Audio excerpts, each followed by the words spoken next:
आप नाना पाटेकर के बारे में बात कर रही थी, मुझे एक थिएटर के और दिग्गज और बहुत कमाल के एक्टर परेश रावल जी का ध्यान हुआ आया। आप उनके साथ एक नाटक करती थी डियर फादर जी, ये गुजराती भाषा में था जी।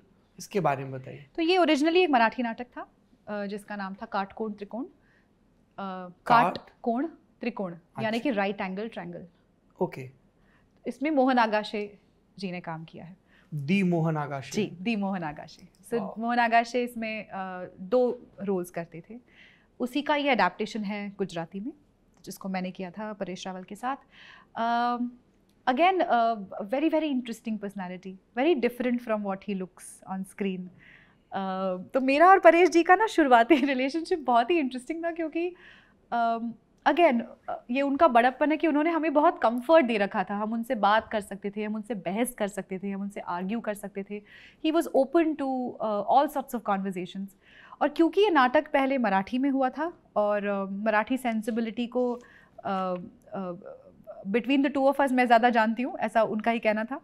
मैं उनसे लड़ पड़ती थी कभी कभी, क्योंकि अडेप्टेशन में मुझे लगता था कि ये मुद्दा मिस हो गया, या मराठी में ये मुद्दा ऐसा नहीं है, ये यहाँ पे ऐसा क्यों, इसको ऐसा क्यों बनाया है। तो इन मामलों में हमारी बहस होती थी। तो मेरी माँ आई थी टेक्निकल रिहर्सल के दिन, और उस वक्त तक एक स्पेसिफिक मुद्दे को लेकर हमारी बहस चल ही रही थी। वो कह रहे थे इसे नाटक से निकाल देना चाहिए, और मैं कह रही थी ये बहुत बहुत अहम हिस्सा है, इसे नहीं निकाल सकते। और इस पर स्टेज पे झगड़ा हो गया हमारा टेक्निकल रिहर्सल के दौरान। और वो पहली दफ़ा थी जब मेरी माँ परेश पद्मश्री उनका नाम है, तो वो पहली बार परेश रावल से मिलने आई थी। मिलने मतलब देखने आई थी। और वो देखने की उनकी बेटी परेश रावल से बहस करने में मैं झगड़ रही थी, बहस नहीं, मतलब झगड़ा हो रहा था कि तुमने छने समझा तो ना थी पापा, ये लेवल का झगड़ा हो रहा था। तो मेरी माँ चौंक गई थी। मैं जब नीचे आई तो उसने मेरा हाथ पकड़ा जोर से, उसने कहा परेश रावल शी भांटेस, जिस परेश रावल से झगड़ा करती है। But she didn't know our equation. So there have been several instances where I've had and very sweetly he has been gracious enough to take all of this also. So there have been several instances where I've very sternly told him, listen, I don't agree with this, and I'm not okay with this, and I'm not okay with that. And sometimes he's just gotten up and left, and everybody has been very tensed. And he's walked in with a chocolate saying, chocolate ka thandi ho ja. You know, so we have a really interesting relationship, me and Paresh bhai. And I adore him. ये students बड़े परेशान भी रहते हैं कि साहब mummy papa हमारी बात नहीं समझते हैं, हम गलत कोर्स में आ गए हैं, गर्लफ्रेंड नहीं बन रही है। देख रहे हो आप, माँ बाप किडनी बेच के पढ़ा रहे हैं, उस पर किसी का रिएक्शन नहीं आया। गर्लफ्रेंड नहीं बन रही पे पागल हो गए लौंडे।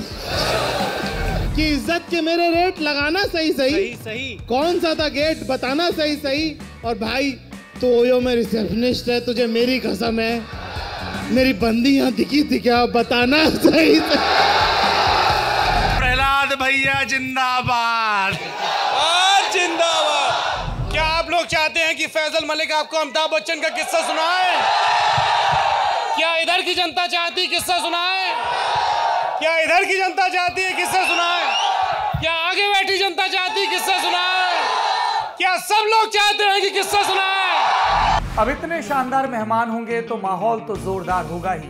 इस साल कौन कौन से मेहमान आ रहे हैं पूछिए मत, खुद आकर देखिए, या फिर किसी को बुलाना है तो कमेंट बॉक्स में उसका नाम लिखिए। 24, 25 और 26 नवंबर को मेजर ध्यानचंद नेशनल स्टेडियम नई दिल्ली में जब रहा है लल्लन टॉप अड्डा।